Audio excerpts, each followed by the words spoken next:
Welcome back to the Dr. Supercoach podcast. You're on once again with Chizo. The team picker has opened for season 2023, so we're unwrapping some Christmas gifts a little bit early, seeing some players with their prices and what our current structures may be shaping up like. With me to talk things about the team picker, I've got Pistol, mate. Are you enjoying the off-season? I've had a great off-season. It's been a bit quiet, but it needed a bit of a refresh, a bit of an analysing what happened last year, where it went right, not many places, where it went wrong, a lot more places, and just trying to come back bigger and better for 2023. Well, speaking of refresh, 2023 is seeing the Dr. Supercoach Patreon getting a revamp. We're going to get a brand new DRSC store opening soon. That's you can go get your DRSC merch and stuff there as well. So lots of things happening in the off season. I'm glad you had a quiet time, Pistol, because I've been working around the clock. No, it's much appreciated, Chizo. Thank you for your service, mate. The first thing I want to talk about, and this is, you know, like I always focus on the big issues, and this is just absolutely key for me. Who was the person that decided that we needed really faint colours for our captain, vice-captain and emergency selections on the team picker? Because I have not noticed. I've literally got like glasses now that zoom in 50%, and like it is almost indistinguishable between the general colour of the player and who you've got as a captain. Like I only know that that's my captain because it's like vaguely yellow. That is very, very, like, I cannot really tell. You're right. That is... Look, Chizo, the game resets before it goes through the official launch. So the captain, vice-captain doesn't matter, but that is pretty funny. It does! Up on that. Key issues, Pistol. We've talked about this. I always hit home runs straight from the top. That is faint. You're right. I can't argue with you there. And speaking of faint, mate, when I saw Cunnington's price, I was thinking he was going to be first selected, and I nearly fainted when I saw that they just decided to give him a 30% discount off his 2021 price rather than the actual price he was predicted to be given. Yeah, look, I'm a fan of not making it so that he's an auto pick. And like, if you're going to price Cunnington at 200k, like I get it, everyone would pick him and it's bad for the game. So that's a fine decision in my books. Making him 30% off a pure midfield role where he had like his best year ever, and now he's like coming back after illness and injury, and you know, I guess new coach role would be up in the air. Make him 420k. I think it's like more of a question if he's like 360k, but like it's a little bit too expensive. Probably we'll have to see the role in the preseason, but I certainly wasn't happy. Let's put it that way. Yeah. Okay, we'll jump into one of the things that I think is different about 2023 is that I think that a lot of structures are viable this year as opposed to 2022, where I thought we were sort of pigeonholed into going a particular template based on whether you're going safe or a little bit more aggressive. It turned out that 2022, if you went super aggressive and picked all the mid-prices, they all paid off at once, which we've never seen in history. But I think the structures that are available this year, we have a few mid-prices across multiple lines rather than stacking them up in say, the forward line or the defense line. Yeah. So I'm really liking the flexibility that we're going to have, and I think it's going to mean that we get a little bit less of a template to start 2023. What are your thoughts on that? Yeah, I think this is going to be a great year. I mean, it all depends on the rookies, as we know, close to the time, and it does thin out as we get closer to the season. But when I was just picking players I liked, not really trying to pick a balanced team and just choosing players I thought might be good picks. I looked back on my team at the very end and I'm like, oh, I've chosen only one premium defender. And I'm like, that's a cool sort of difference in the last couple of years. Like that's not been viable. I mean, it still might not be viable, but it was something where I'm like, haven't had this opportunity in at least 3-4 years where I could potentially only pick one premium defender. And, I went midfield. I've made a midfield heavy team. I've made a midfield shallow team. And I can't say which team's better, but they all look fine to me. And that's a really great thing that there's so many different combinations of players that seem viable this year. And like if we recall back to, say, 2021, where a lot of us had Clark at D6 to start the year and things like that. So the fact that there is that difference in structure that we're going to see, a lot of the kind of planning that has probably gone into the last 2 or 3 years is going to be slightly different for a lot of coaches. Just out of curiosity, who was that D1 that you did pick? It was Tom Stewart. It's Yep. a combination of, he's getting injured, so that price is a little bit kinder, and also that buy that Geelong have. It's only in round 13 where it's only got 2 teams playing in it, so it's like a easier buy. So picking him felt like a little bit of a free hit at the moment. Yep. So look, things always change between now and the start of the season, but that was just my gut instinct when I was making my first set of my team. I was like, yeah, you'll put him in, and then I just went through all of the mid prices and cheaper players I thought were possibly going to play, and I'm like, I finished my backline already, and I've only chosen 1 premium. So that was very interesting. And filling out the rest of your defense line, are you picking players that you know, or are you going like 6 deep with rookies with names that we've never heard of? No, I mean, I'm happy. I'll just touch on a couple of ones that stood out to me. I haven't picked all of these guys, but at least once where I was scrolling, I was interested in looking at Salem. It's only 390k. I thought for somebody that typically goes 90 plus, it's a bit of value down there. I scrolled straight past Hunter Clark at 315k. Yeah. Yep. I mean, we'll see on these roles, right? Like if he plays pure inside mid, well, then we'll talk about it later. But for now, just kept scrolling past it. Jack Bowes was 277k, and it depends what role he gets at Geelong. If he's in the best 22, he could be some sort of, very sharp pick. And I just kept scrolling further. I got all the way down to Liam Jones, 228k, which for somebody that should play every game, that's probably 100k waiting just by picking him. It's not the best, but it's far from the worst. And even lower than that, Nick Caulfield was 208k, and we'll see how he returns from his, I think it was ACL injury, but I'm not sure what role he'll get. But there's a lot of cheap players is where I'm going with it. And then you had the rookies that didn't play last year. You got the Chesser, you got the Wilmot, you got the Charlie Dean. These guys... Gould, obviously, didn't play last year. All the guys might finally get their chance in 2023. Connor McKenna as well. I scrolled past him. I forgot. It's in my side. 167k. Like, all these guys are viable in some capacity at this stage of the season. And that's a really good feeling that you could, I guess, select all of them and no premiums if you really wanted to. Yeah. So let's move on to, you've gone light in the defense line. That sort of indicates to me that you've probably gone heavy in another line. Do you want to talk about where the extra cash might have ended up? Maybe it's a bit of regret from last season. I've kind of more heavily invested my midfield. It's a little bit of fun for now, just going really heavy. 8 deep. Wow, okay. Yeah, in that midfield. I'm kind of looking at these top-end premiums and thinking which ones have, upside, but at the same time, I want to make sure I'm getting a good captaincy every week. I did notice some people picking their teams where they had, like, Jack Steele as their M1, and I'm thinking, like, who's going to be a captain every week? Like, Jack Steele?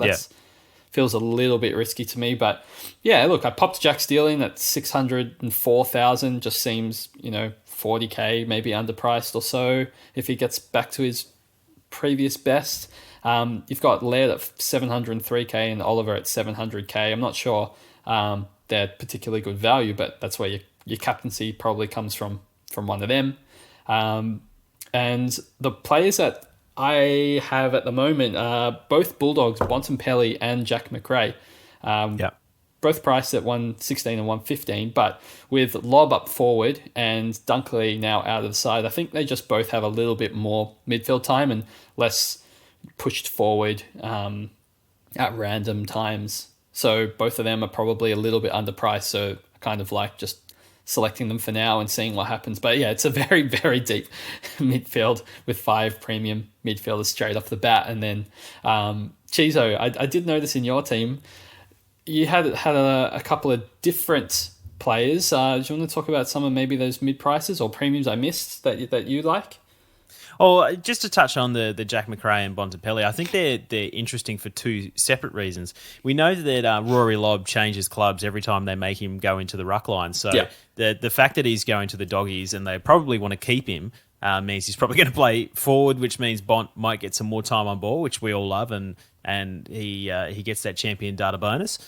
So that's one of the reasons. But I think Jack McRae was one of the guys. Yes, he had a little bit of a down year last year, but also his splits in terms of his CBA and midfield time were affected. We saw Dunkley get a minor boost last year, but playing quite a similar role.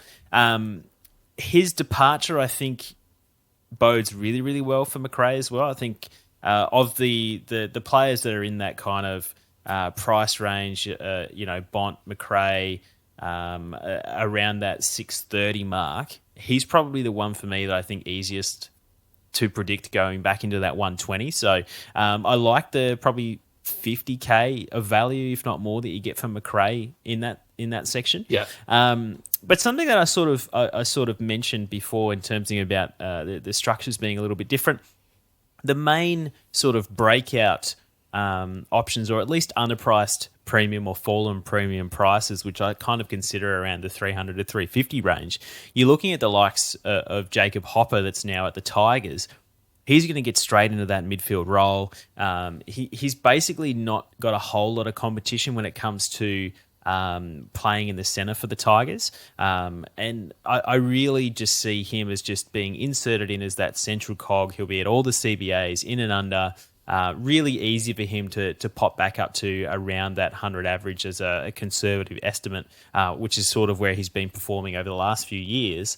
And suddenly, that's almost 200k underpriced if we're going on a magic number of 5,400. So these kind of guys that we saw last year as like those, if not a stepping stone, but like a semi-keeper, I think a little bit cheaper and probably in a different position as we saw previously. I think I'm seeing more enticing options as the midfield, whereas previously we saw them in the forward line and back line in previous seasons. What are your thoughts on that? Yeah, no, I think that's key, that there's, I guess, cheaper, I don't know if more obvious options is the right word, but at least from clicking through, I'm more inclined to put Hopper in my side, which I did straight away because of that price. Compared to last year, I mean, Cripps was like 450k and it was really awkward to select. And this year, I'm not seeing players around that mark, around the 450k mark, that interest me. I mean, if you want to pick a, I guess, underpriced premium, you're going to have to pay up a lot more. And we're talking the Tom Mitchell at 530 or Chad Warner at 530 or Tom Green at 530. All those guys. You got LDU, that's at like 555. Almost 560. Guys, you probably aren't picking all of them, but you could definitely, I imagine there's many people that are picking at least one. I think Tom Green is going to be exceptionally popular. I mean, for good reason as well, but they're not the 450k, which last year, that's a significant saving. Like instead of picking a 650k Macrae, picking a 450k Cripps who matches Macrae in the first 10 weeks. Like I see why everyone that then had Cripps early or started with him, got massive benefit. But it's not that much of a saving between, I guess, Tom Green and like Jack Steele. Like that's 70k. That's I don't even know if that's it's something we're going to have to discuss closer to the time. I just think, I was a Tom Green owner for majority of the year, and I specifically remember, I don't have the stats in front of me, but I specifically remember a game where there was two of their midfielders out. I think I don't know if it was Keneally or Taranto or whoever it was. There was definitely two of their midfielders out. And I just rubbed my hands together thinking Tom Green, midfield all to himself. He is going to have a really good game. And then he played half of that game in the forward line for like 2 consecutive weeks when he was the only good midfielder. Yep. And there's a new coach, so it's GWS Kings. Yeah, it's completely irrelevant what happens last season because of the new coach. But I understand Taranto's not there and Hopper's not there, but last season Tom Green just randomly played forward, and I don't really know why. I can't pretend to understand the coach, but I need to see what happens with the new coach this year and how that impacts their midfield. And if he comes out and says Tom Green's our number one midfielder all season, yeah, baby, let's do this, or if he's just going to be like, oh, we need to protect him as a young player. I'm not really sure which way it goes, but I'm a little bit burnt and a little bit shy. And I'm not sure if people who didn't have Tom Green last season are kind of aware of the background of what it was like as a Tom Green owner. So are you basically emphasizing a thing of caution, or is that you being negatively affected and recency bias in terms of what he did to you last year? Because it seems from the outside that he's just a plug and play. No, I think there needs to be more caution than there is. I think he can totally turn out to be a viable pick, and I certainly might still pick him. I obviously like him and think he's got good potential. That's why I picked him last season. I think there's more people seeing him. They think Hopper gone, Taranto gone, Tom Green in. Like that's it, and that's where the mindset just stops. But there's a little bit more to it, and there's a bit more risk than that, and that might be irrelevant by the time round one comes and we understand the new coaching style and everything. But I just think, like, for right now, the team picker, he's probably going to be in too many teams because you don't think of those things this early in the preseason. Speaking of Tom Green, I want to talk about the pistol habit of picking a guy that's just hitting a purple patch and then keeping it secret for 2 weeks until everyone starts cluing on. You're like, oh, hey guys, my name's Pistol. I've had it for 2 weeks. I got on before the turn of the tide. Is that going to happen again this year? Are you actually going to give everyone a heads up when you pick the likes of Aaron Hall 2 weeks early and Tom Green 2 weeks early? I have Finn Callahan in my side at the moment, so I'll give you that little bit of a heads up, Chizo. Oh, me too. Well, there we go. 244K. We'll see how he goes in the preseason. I'm hoping they just say, Tom Green, you're in the midfield. Callahan, you're in the midfield. This is what our structure is kind of going to be like moving forward. Like, get used to playing with each other. That's going to be the midfield for the next 10 years. That's kind of what I'm hoping, because we know Callahan's potential as like a inside ball-winning midfielder and big boy as well. And with Tom Green's love of handballing, it's just it sounds good on paper. So we'll see if it's good in like practicality, I guess. And I was one of the people that made fun of GWS, going, oh, another inside midfielder, exactly what they've been missing out on. And it turns out that he's going to be a great pick for 2023 for GWS as a team.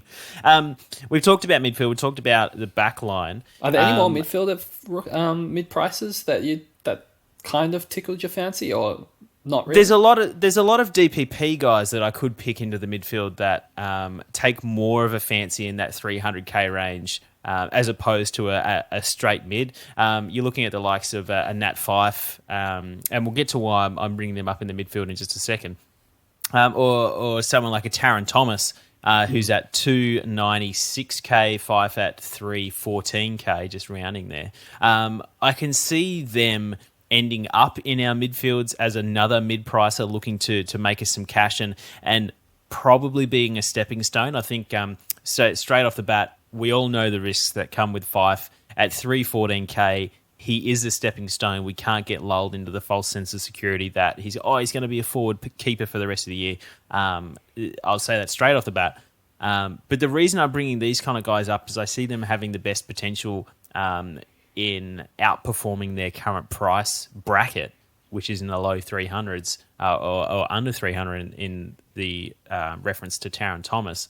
But it's because I think our forward line is probably the line that I'm going to be most comfortable with going into the 2023 season, is because we've got a lot of DPP options in the likes of Dunkley and Taranto that we could be picking there. We've got the likes of Toby McLean coming back, Josh Bruce likely coming back, Ben King likely coming back, and we nearly always have a forward-eligible bunch of rookies that we're going to be picking from. So I don't think we're going to be struggling to fit in these forward breakouts. I think the difficulty will be is kind of turning our nose up at the likes of, say, a Fife and a Taron Thomas, if you are that way inclined, and then not having a position for them in the forward line. I would see that kind of spilling over into our midfield. Yeah. No, that sounds like what I've seen when I'm looking at people's sides. A lot of them have one or two or sometimes three forward DPP players like in their midfield at the moment, just because it is spilling over. So that is a pretty astute observation. I know you mentioned a couple of names already, Chizo, but any of the forward premiums, you've shortlisted for your starting side? Well, I think the last 2 years I have felt really insecure in terms of our forward line, and we were going in with like Jack Zeeble and Impey a few years ago.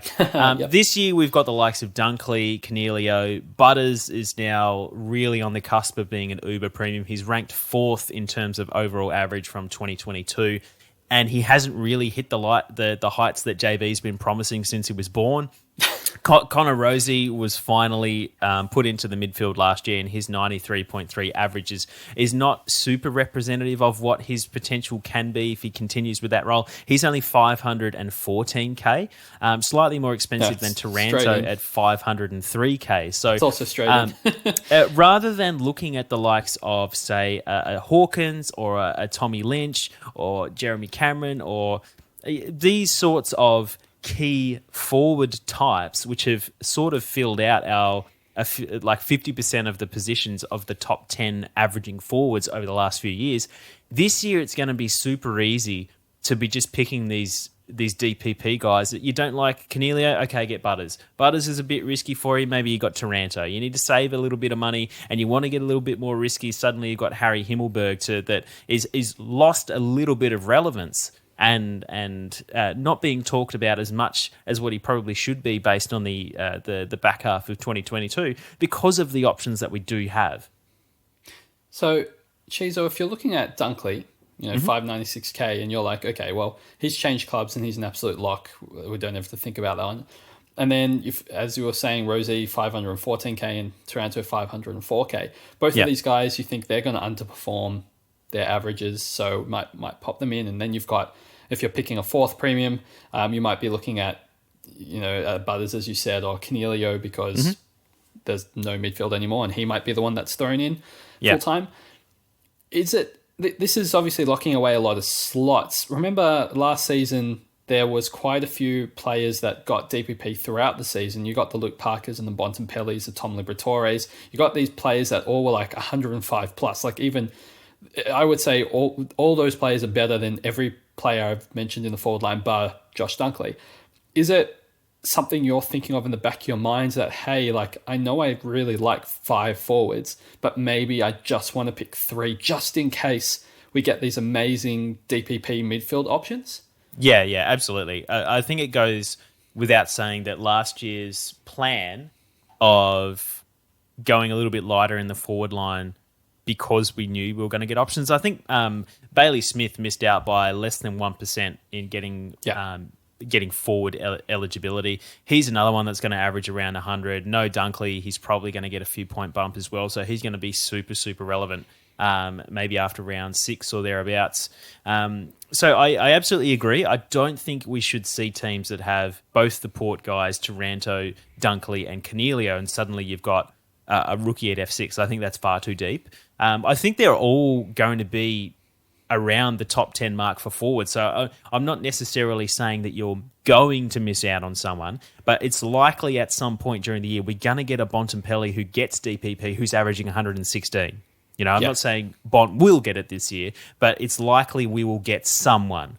And if you clog it all up with guys that you're, one of the sayings is don't be so sure of what you want that you have to turn down a better option. And I've paraphrased that. I can't remember where I picked it up from. But locking ourselves into these 5 guys because they're available at the start of the season neglects the option to pick a better option at a later date. So I think 5's too deep. I think 3 or 4 would be about the mark. And again, depending on rookies and where they're available, we might see a plethora of forward rookies and no midfields. And then a couple of these guys do end up floating over into the midfield anyway. So I think that's the flexibility that will be afforded will mean that we can keep the forward line open a little bit better than perhaps last year. Yeah, and I don't know if we will get the same good options, but I did notice that some teams I was looking at had 4, guns, and then they had someone like, a Cunnington, as we said before, at 420k, and I just looked at it and I was like, if there's going to be 2 absolute jets that get forward status throughout the year, you're going to be in trouble a little bit. So I might, my gut feel this early in the preseason, which is obviously too early to even be thinking about this. I just think, well, I'll go the most conservative route. Like I'm only going to pick 3 premium forwards and we'll figure it out from there. And that's kind of how I'm structuring my current side because there are a lot of cheaper forwards, DPPs, that I'm interested in. Chizo, you've named half of them. Did you want to, touch on some of the prices of, ones that you've mentioned or other ones that you haven't mentioned? Yeah, so I've obviously mentioned Nat Fyfe, who is at the 314k mark. He's probably the top end of the mid prices in the forward line that I'll be looking at. There's nothing super enticing, I guess, really between 250 and 400k that stands out, other than someone like Fyfe and Taron Thomas, if he can get back to his best in 2023. You really do have to come down to about the 200k mark to find some of the guys that. So some names of some established players that are coming back from injury that we could be sort of looking at. Obviously, we've got Josh Bruce for the Doggies, hoping that he will come back in at 161k, $200. We have the likes of Brent Daniels, who, while probably doesn't have the greatest scoring potential, he does certainly have that role in terms of getting games at GWS before he had that Liz Frank injury and missed all of last year. Aaron Francis is priced similarly to 190,000. Whether he gets used on a regular basis by the Swans is yet to be seen, but he's another established name. And someone that's probably going overlooked, even though he did come back towards the final series, is Toby McLean, pistol 179,000, pretty much on the dot there. Mid-forward eligibility. He's going to be really, really simple to just plug straight into a playing position in our forward line, if he's ready to go by round one, because I think the Doggies, he's just going to slip straight into that side. It's funny because there's a lot of rookies as well, which we don't usually talk about rookies on the first podcast because it's all hit and miss. But a couple of them, like Sheasel and Humphrey. Even from last year, you've got Pedler this year, Philippou. There's just a bunch of forward mid rookies that are available, as well as you had alluded to earlier, Ben King, 176k. There's a lot of options, like a lot, and you'd said a couple of them spill over into the midfield, and I think that's very likely going into next season as well. There's all those forwards that we kind of were hoping would get a game last season that kind of didn't, that might play round one, maybe not the best scorers, like the Brockman, and you've got your Comden or Edwards combo, Eddie Ford, all these players I think get games at some stage. There's more Bailey Lurie from the D's. Finlay McRae might finally get a crack. There's just so many forward names that are question marks at the moment, but at least feel like they have a chance.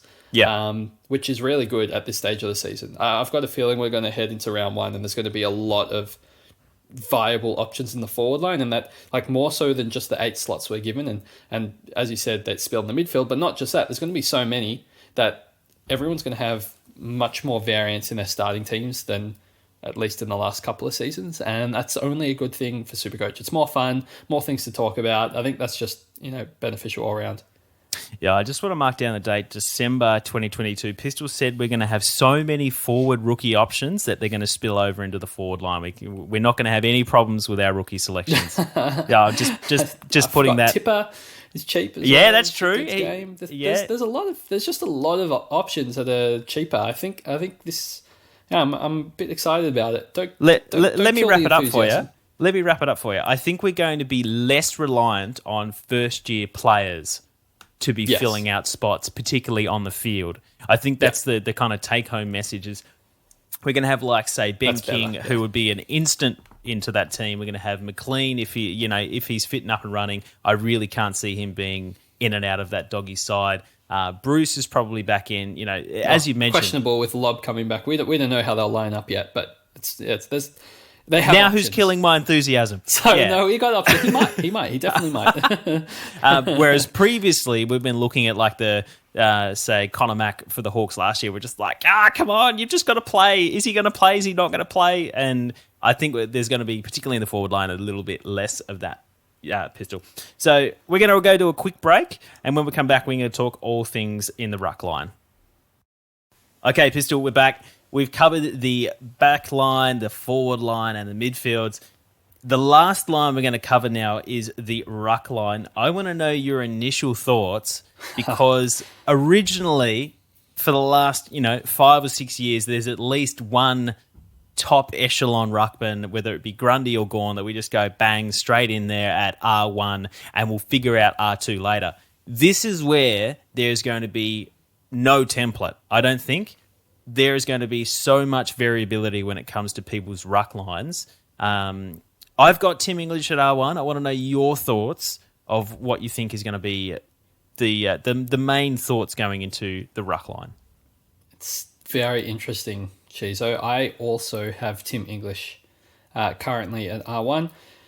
Obviously subject to change. I think there's, with Lob, as you said, comes into the side and refuses to ruck. I think that does benefit English.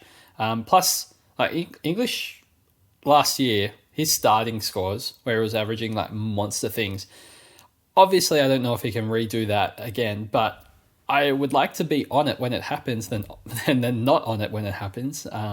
So I'm a bit worried about all those concussions and being a bit injury prone, but I think that the upside there might be worth it. So that's why I've slotted him in this early on. It's definitely subject to change. There's so many ruck options. I mean, Gawn and Grundy, I feel personally like I can't pick either of them because I don't know who's going to be the starting ruck or if it's going to be split. It's just there's too much chaos. I think there's an option in Wits, mostly because he's in that bye round. That's the one with Geelong in round 13 where there's no one else that has a bye. So him being able to play through all the other tougher bye rounds is a massive benefit. But at the end of the day, you're paying for 110 average for a guy that's never gone anything near that before. We don't know if it was a fluke. And I just love to kind of see what happens with it. And then the whole Sean Darcy and Luke Jackson combo is making me stay far away. So to answer your question, Chizo, the only real options I'm looking at for my R2 become, I guess, Rowan Marshall. And personally, I'm looking at Darcy Cameron. At a pinch, you could probably also pick, like a Meek or a Lyset or a Nankervis, I guess. But they're the only ones that I'm really considering at this stage of the year. Personally, Darcy Cameron, we know Grundy left, so Cameron is kind of that little bit of value, priced at 85, but after Grundy left, he went 97 average on the year, and he's got DPP, so that ruck forward status allows me to shift him into the forward line, which is why another reason I'm only thinking of going 3 forward premiums and not 4, because then I can't shift Cameron as the 5th, so it's too deep. And that just lets me reassess what's going on during the year with the rucks. Like if Gawn comes out and is the number 1 ruck and they just play Grundy pure forward, then, I'm going to want to get Gawn. So I don't really want to lock myself away with 2 ruckmen straight off the bat. So that's kind of my first early mindset. I'm sure things will change. And, if Meek is the number 1 ruck by himself and they don't play Reeves, I got a feeling they might play both. But if they don't, and, Meek's just going 105 every game in the preseason, then I'm probably just going to pick him, for example. So that's every of the thoughts. 1 game in the preseason. Yeah, every of the 1 practice match and the 1 coordinated match, or intra-club and inter-club match. I just need more information before I get set on that ruck line. But at least in my early drafts of the team, the current combination of English and Cameron is what's jumping out to me. What about you, Chizo? I'm just going to summarise that. You're cancelling out the D's boys in Gawn and Grundy because you don't know the split that they're going to have, the role they're going to have, and yeah, you're basically not seeing any upside to either of those guys? So Grundy is cheap for his potential output. He's only priced at, I think, 93, and he obviously averaged 103 last year. So Grundy's got that upside, but in saying that, what if they play Gawn ruck 80% of the time and Grundy forward 80% of the time? Then it's a nothing pick. So I just, when DPP? I'm making my team... Yeah, I mean, you're right. Then he does get DPP. Then he can average 85 in the forward line for us. Yeah, that's right. When I'm just making my team, it's all for a bit of fun at this stage of the year before I get, think about it too much. I just kind of wanted to get my structure right. And for now, there's no way I'm making a team and forking out, 620 odd K for Gawn and trying to create my team. Grundy, you could probably, you could fit it in and replace it with Marshall, if you're just swapping between them because they're almost the same price. But yeah, I just rather stay away from the unknowns until I hear more information. Yeah. In terms of, look, I'm not saying I disagree. I think that the Darcy-Jackson combo is going to make it really difficult for either of them to stamp themselves as a high-scoring ruck. I think that Gawn and Grundy will impact each other. I do like the fact that Grundy only played 6 games, so he does get that little bit of a discount on top of the fact he had a pretty poor year last year. So there's certainly some value there. I think picking up Grundy at the price of 92, or I think he is, or thereabouts, I don't think Grundy's going to suddenly average under 90, and even if he does average 90, you're getting him at pretty much fair value. So there's a trade-off between. I think one of the successes that we saw last year was people taking these guys that end up being premiums and just taking value repeatedly across multiple positions. So I'm enticed by the likes of Grundy. Directly below him, so Grundy is 513k. Directly below Rowan Marshall at 507k. He is one of the names that everyone is expecting to kind of bump up from the 92 average from his 21 games last year to suddenly be 100 plus, kind of lock at R1.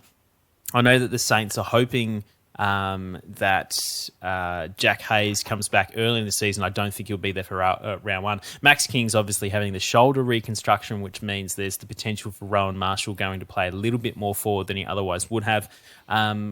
Is that sort of how you're getting to a Darcy Cameron, in that it's sort of a process of an elimination of all the guys that you would rather pick, having a better argument that they're not going to perform and therefore it falls to Darcy Cameron?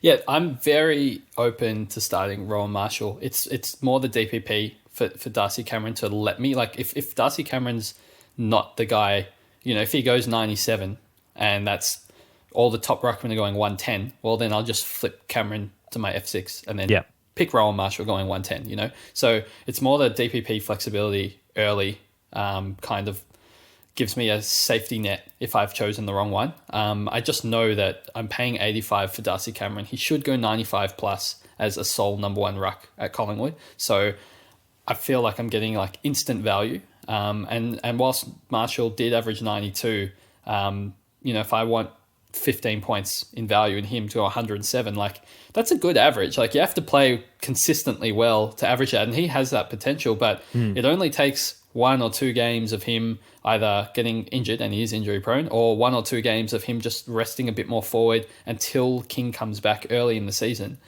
for him just to hover in price. And you know what? Then if that looks what's happening, I'll jump on then and have a higher average for him once King comes back for the rest of the season. So yeah, I'm still definitely open to starting Marshall or Meek if that's where it looks like the preseason's heading as number one rucks. But yeah, it's more first draft. I like the flexibility that Cameron gives. I like the almost inbuilt, like I shouldn't say nothing's a guarantee, but inbuilt guaranteed value that I kind of see at the moment there. Yeah. And I guess so the reason I'm kind of playing devil's advocate in that way is because I'm sort of playing the opposite way and trying to... Well, along the similar lines, I'm picking Brodie Grundy at R2 just for the time being. He's slightly more elevated in price, which means there's that protection factor that if I do need to downgrade him to someone, it frees up a little bit of a cash in terms of the rest of my starting squad. Similar thoughts between, when you're formulating your side, you pick a few higher priced rookies to build in that kind of price safety if changes need to be made.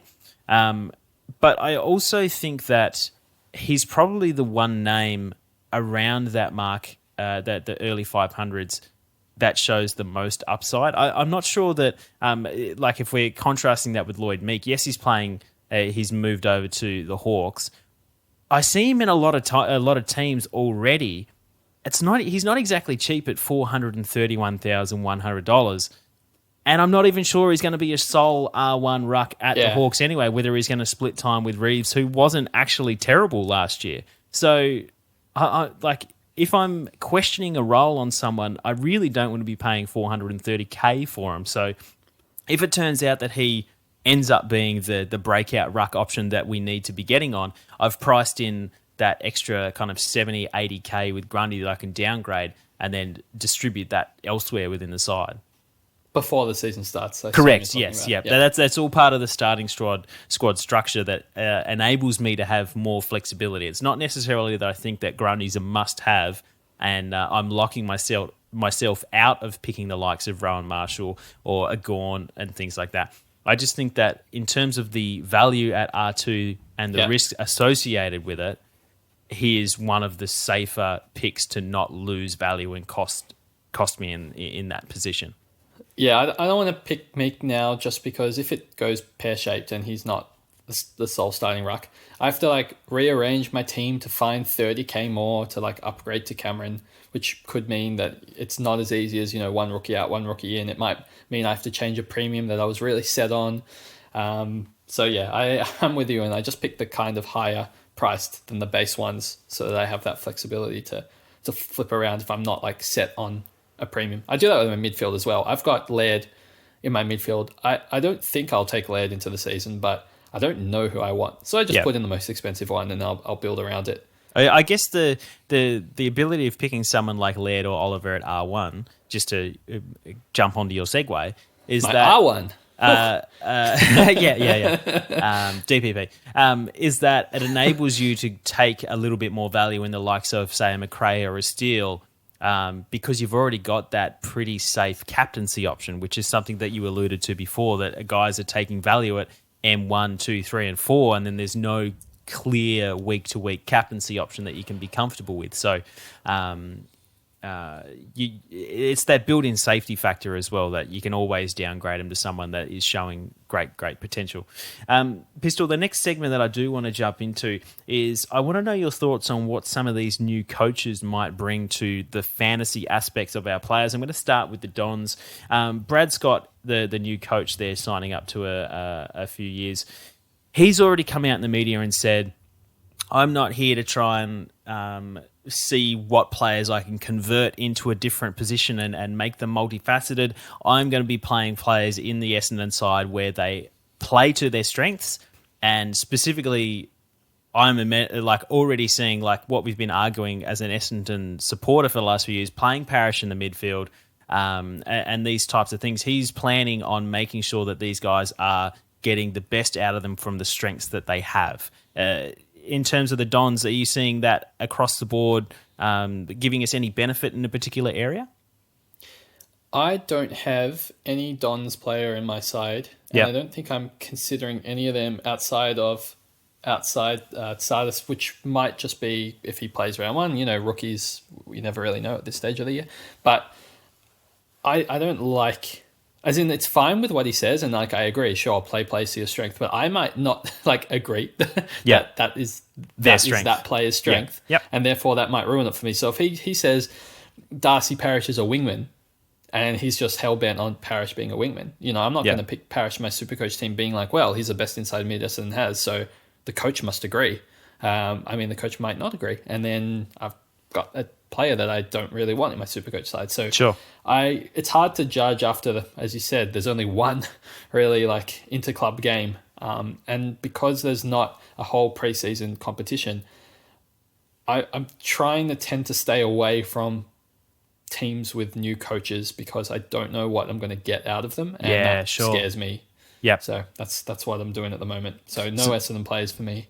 So predicting like someone like Ridley going back up to a 3-figure average is something that I'm not even going to touch that, not going to think about it. If it happens, that's great, but I'm not willing to be the one that takes that punt. Is the same? Not in December. Exactly, yeah. Until we see some exposed form. In terms of Ross the Boss going back to the Saints, is that tempering your expectations on seeing someone like Steele having as much value as what people are predicting based on the fact he's gone 120 previously? Yeah, that's a really good point. So I'm hesitant to pick any Saints as well. So that includes no Marshall, no Sinclair, no Steele. I think Steele is value, and I've been he's been in and out of my side. He's the midfielder that I keep getting rid of for Laird and going back and forth. But it's tough because I think he is definitely value. He got injured in a game last season and scored 75. I think he was almost on that at halftime and then played forward. So there's that little bit of underpriced. It's not that much underpriced, to be honest. He had some down games. But Ross the Boss's game style might be completely different, and he might suffer in Supercoach because of it. We just need to look at what happened with Fly. The Collingwood coach came in and he said, you know what, Collingwood's game plan is going to be get the ball forward at all costs, but just go for, duking it out one-on-one with your opponent, scramble it forward, hit the scoreboard, just like pressure and attack, rebound off the back line, set up your attacks from there. And it meant that Collingwood had really low possessions through every game. There weren't, Crisp fell from, I think it was like 27 touches to 23. Adams fell from 27 touches to 22. We weren't a very high disposal team because we didn't chip it around anymore. Rush it forward. Just get it forward at all costs. And that meant that you're looking at, I clicked on the midfield and I just saw 3 Collingwood players in a row. I saw Tom Mitchell, Scott Pendlebury, Jack Crisp, 40th, 41st and 42nd, all at 520k, all with averages of 95, and to go a bit lower. We didn't have a good Supercoach asset outside of, I guess, Nick Dacos, but it wasn't top tier.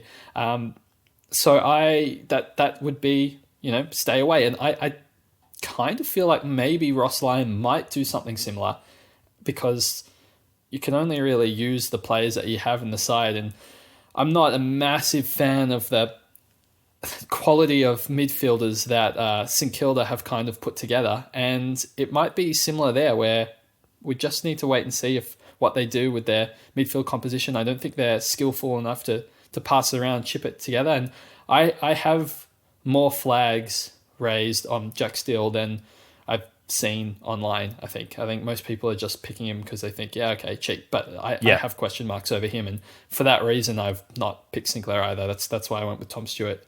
Okay. In terms of GWS, just for the last new coach that we're going to talk about, the departures going from that side mean, I probably read that as he's probably not going to play games in terms of his midfield when it comes to the start of the year, because he's had some of those senior bodies removed from there. I think it's a pretty safe assumption that he's going to want the likes of Cornelio and Tom Green to go in there until he kind of finds that footing and can start stretching out to players that might not necessarily scream, play me in the mids. And for that reason, they might be a little bit, not so much safer, but I can be a little bit more confident in what role they might have based on the coach arrival.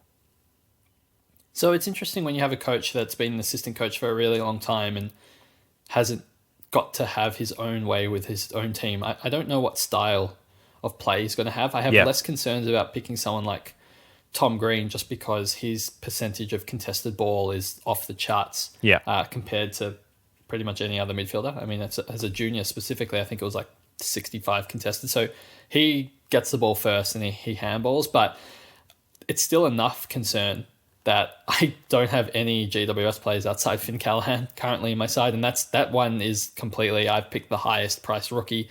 And if he doesn't look like he's good, great, because I can go down to a 180k player and then that's fine. I'll just have them instead in my side. So that's kind of, I don't really plan on taking a GWS player into the season. Maybe Green if it's looking that way in the preseason. But yeah, all these coaches, it scares me too much. There's an argument to be had where if Himmelberg plays forward where he's been training, there's value in coming down back just because he'll be back on the kick out. So he might be a little bit underpriced, but I'm too scared, to be honest. In December, you don't need to be fearless. You can play it safe, and then you can figure out after there's a bit more inter-club games and you can get a bit more data, and then you can kind of shift it around. But at this stage of the season, I play it's funny because it's the opposite of how I usually have my starting team, which is somewhat aggressive, but currently exceptionally conservative, more so than you, which is which is an interesting fact right now that I'm seeing. Yeah. Okay. Cool.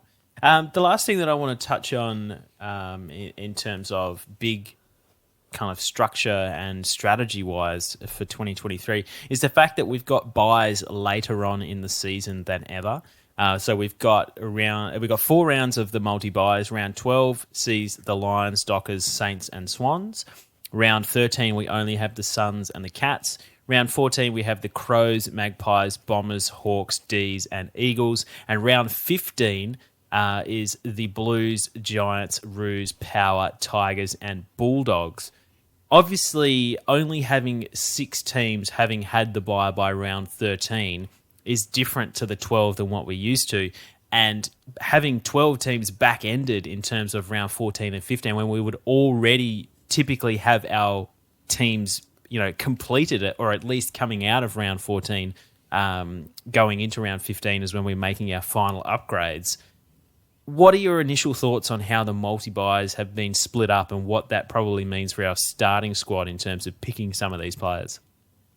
Yeah, great question. Something I've been thinking about a little bit. Now, your gut instinct when you hear that is you think, okay, round 13, there's only Geelong and Gold Coast, so it's a weaker bye rounds. You can get away easily with 18 plus premium players. Yeah. So I'm going to lock myself into a couple of those guys, whether it's Took and Took Miller or Tom Stewart. I can't believe I forgot his name. Don't worry, Stewart, I was struggling for a Cats premium as well. or Wits, maybe. I was looking at those players and I think, well, I'll just pick all of them because then I'll get through all the buys really easily. And then I thought about it a bit deeper and was like, you know what? Because of that round 15 buy, I might want to... I'm not going to upgrade to somebody with the round 15 buy. Correct. Like from round 10 onwards. I'm not going to do it. So I may as well start with as many round 15 players as I think are good, and go heavy there and a little bit heavier in round 14 as well, and just go really, really light for round 12 and 13 because it gives me someone to upgrade to. So if I'm going to have my team completed by round 14 as I did last year, then I might want to leave a midfield slot open for Miller and pick him up at round 13. That might be the best time to do it. And I'm looking at backline as well. Saints have an early buy, and maybe I'll get Sinclair after his buy. So, as my final upgrade in my backline. So that's kind of how I'm thinking of it right now. Haven't thought about it too hard because I haven't memorized yet which team's in which buy outside of the easy buy. But I think just my instinct there would be to go heavy in round 15 because we're not going to upgrade to those players, and let those round 12 and 13 players, unless they're like absolute certainties. I think off the top of my head, Brisbane might be the first one. So correct. I'm going to be picking Dunkley. I might be picking up a Lockie Neal after that bye, for example, and start with Oliver, or someone said, I hope Oliver shouldn't have the round 12 bye. So yeah, that's kind of what I'm thinking. What is that? Something similar to what you're thinking, Chizo? I am thinking similar. I'm just worried about getting to round 15 and then having a round where we get completely walloped and I'm playing with 16 players on the field. You know what I mean? And if I'm thinking about the premiums that we might have in round 15, let me just go through the teams again. You've got Carlton, GWS, Kangaroos, Port Adelaide, the Tigers, and the Bulldogs. Obviously, the Bulldogs have some premiums. We don't know what Hopper might end up being for the Tigers. Taranto's another one. You got two forward line premiums for the Port Power in Butters and Rosie. I don't think there's anyone relevant from the Roos that I know you want to pick for Aaron Halls again this year. You've just talked about staying away from GWS, and then Carlton, obviously, probably you got Doherty down back. Maybe Walsh takes another step and becomes a 120 player at some point. There's not necessarily a whole team's worth of premiums in those sides that are going to have the buy in round 15. So it probably just leads credence to taking one extra that aren't like screaming pick me, like the Tigers boys, the doggies, probably one from Port Adelaide. So maybe that convinces you to start, say, Cornelio or someone like that. There's probably only one more player in there that is not already on our radar that can start tilting towards a heavier round 15.